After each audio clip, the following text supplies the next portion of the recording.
He made me so happy right around this time last year.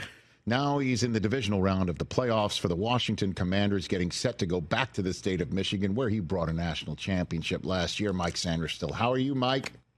I'm doing great, Rich. How are you? I'm better for seeing you on my screen right here. What's going on in that facility? Give me boots on the ground. What's happening there, Mike? Just great vibes, great energy going into this week. We know we got a great matchup coming up on Saturday, so we're just doing everything early, all the preparation, all the recovery, all the meeting time needed just to go out there so we can execute this weekend. What was it like in the locker room Sunday night? Phenomenal energy, man. Just being able to get a win in the playoffs for the first time in a long time here. Just super special to be a part of that. And I can't wait to continue moving forward. Well, does Jaden Daniels break it down? Does he step forward? Does he speak up? Because it looks to me like, he's just like, oh, okay, yeah, we're on to the next round. But what's he like, Mike? Give me 2 cents Jaden, here. he's real cool, laid back, the same way he is on the field. That's him. The way you guys see him, real, composed, a lot of poise, just out there, just playing his game. He carries himself that same exact way off the field, just chill, laid back. But he's an elite competitor. But now to answer your question, Bobby is actually the one that broke it down on Sunday after the win. Bobby, as in Wagner, correct? Bobby Wagner, yeah. What's that like for you, Mike, to be in that same locker room with him? It's awesome. I think it's honestly a once in a lifetime experience. Having someone like him as a vet, just playing on the same defense, being in the same locker room as him. There's so much wisdom and experience that he shares and brings. And then there's just a different level of professionalism that he has about him. He's real serious about his business, but at the same time, it's kind of like a big brother relationship with him. And there's an obvious reason as to why he got nominated, for the Best Man Award. So, Bobby just, I'm super appreciative that I'm able to, share a locker room with him, be a part of the defense with him. How have you reached out to him in your rookie season, or him to you? You got a good example of it to make things better for you, Mike? How he's made things better for me? Yeah, or just in any way, shape, or form where you turn, and that's a future first ballot Hall of Famer, giving you access to all things Bobby Wagner. Mike? Yeah, I think just the things we talk about. Like the first thing is just when I got here, asking him what his process is, what he does to help himself, be successful the way he's been, and it's little things from away from football, like just being able to take care of his body. One of the first things he told me was find a routine that works for me. What does my recovery look like? What does my meeting time look like? What am I doing away from football to make sure that when I do come back into the building, I'm able to, be fully present. And then as far as playing the game, he always says, just be you. The way you study, what you study, when it comes to game time, believe it. Believe that those things are going to happen. And, if you're playing a game of, let's say you play 75 snaps, of those 75 snaps, you're probably going to see 5 to 6 plays that were exactly what they were on film. Don't be scared to go make those plays. And Bobby's made a ton of plays during his career. And I think, him just telling me that allows me to, play with a different level of confidence because I believe in my training. I trust the coaching, and I just take the, the tools that they give me to go out there and succeed. How do you follow the lead? How does this team follow the lead of Jaden Daniels? You got an example of that one, Mike? I think just everyone has his back. Just believing in, his capabilities. We know how much talent he has, and, we all believe in it. And we trust that he's going to go out there and, play his game. As simple as us not, playing the ball on 4th down, 4th and 5 from the 50-yard line. Like that's, you're taking a risk, but it's like, as a defense, we're like, all right, if they don't get this, we're not going to panic. We're going to go out there, get Jaden the ball back and let him go do what he does. If they get it, we're going to keep rolling. You know what I mean? So we all just have his back, and, Jaden he's special, man. He's special. The things he's been able to do as a rookie. I personally, as a rookie myself, I believe that he is currently one of the best quarterbacks in the league.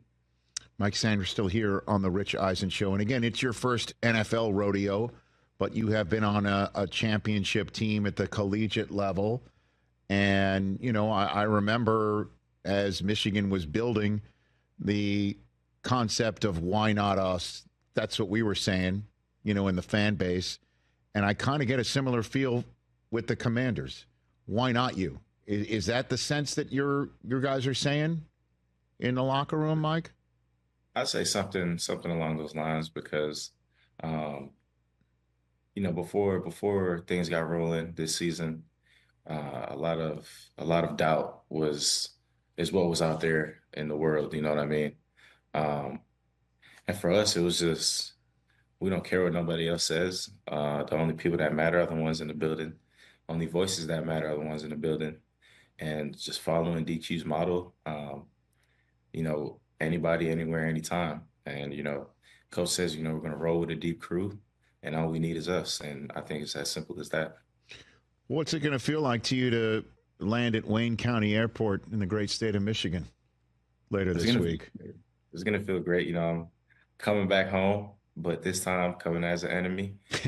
So I'm super excited, man. You know, I love the state of Michigan. It's where I was the past 5 years, and the state of Michigan was good to me. So, you know, super excited to see my boy Aiden Hutchinson again.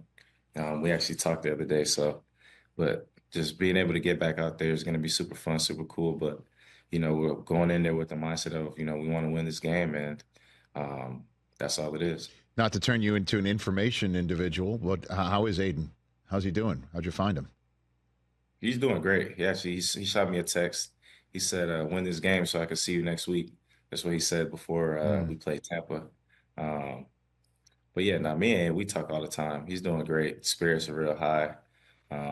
You know, because of what he was going through with, you know, the injury, but just seeing him stay positive, is, you know, just being there to support him as a brother.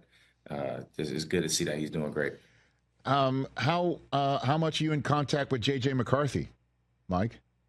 We talk every here and there. Okay, every here and there. I mean, because did you see the hair on him? Did you see that on the sideline? The flow? I did see the flow. The flow. It's great. It got to grow on me a little bit more. It definitely got to grow on me a little bit more. I'm kind of used to the shorter hair JJ. Yeah. But it didn't look bad. You know what I mean? It didn't look bad. Right.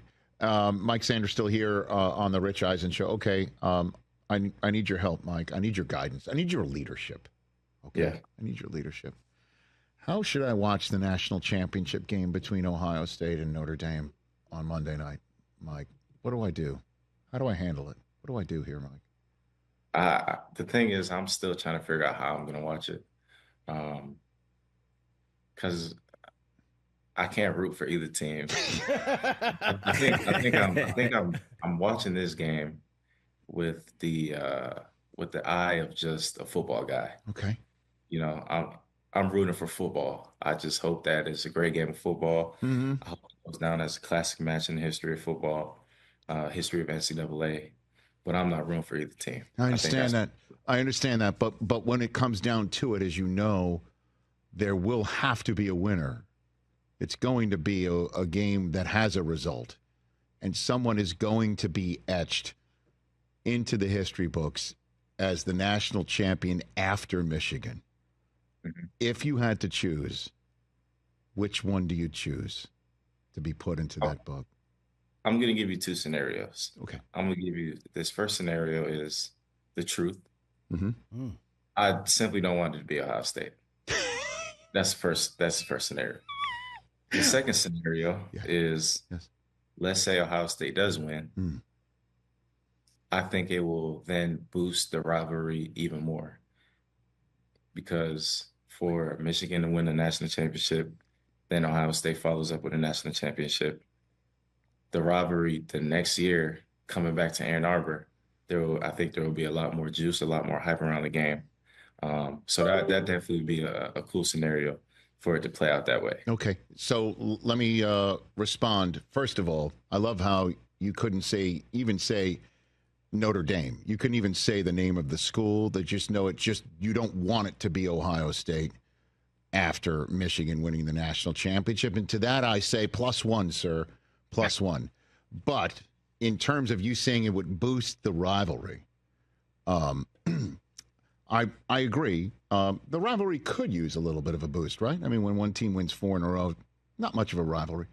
But when it comes to that, Mike, I will respond to this. When you won the national championship, the last team to beat you that year was who? I'll give you a hint. It's the answer to who's got it better than us, right? Nobody. Correct. Right. Nobody. If Ohio State wins it and they're asked, who's the last team to have beaten you? What's the answer to that question, Mike?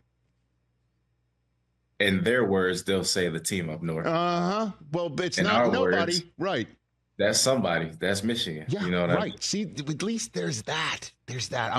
I'm trying to stake some ground here in advance of Monday when I'm going to have to watch this game. But I appreciate your leadership in this regard. You know? Yeah, no doubt. That's what I'm here for. Fantastic. Hey, love watching you make the playoffs again, man. In a rookie season. Love watching you do what you do. Say hi to Bobby Wagner for me, okay? Would you please? He truly is one of my favorite people that I've gotten to meet. He's been here in studio. I know who he is in terms of what type of person he is and what he could mean for a type of person like yourself. You're lucky. You're lucky to have that guy with the green dot in your huddle, man. So, definitely, I agree. You know, congrats on everything going on so far, and say hi to Michigan for me. Yes, sir. I appreciate you, Rich. You got it right back at you. That's Mike Sainristil of Washington. And they'll try again, 2nd and 10. They'll fake the handoff. Now Smith. And he's taken down. This will be a Brown sack. Okay, you know my bias is about to come out here. A lot of people would think that the offense is just moving in the wrong direction. I'd say they're moving in the right direction because the defense is pushing them back. Former defensive guy. Now, as a quarterback, 3rd and long, you really got to rally the troops here, don't you? Yeah, you do in a big way. And what else do you have to look out for? More pressure coming at you because it seems to be working pretty well. 3rd and long, it's Smith escaping the pressure right. Slings this deep. This is caught inside the 15. And he takes it in. Touchdown, Washington.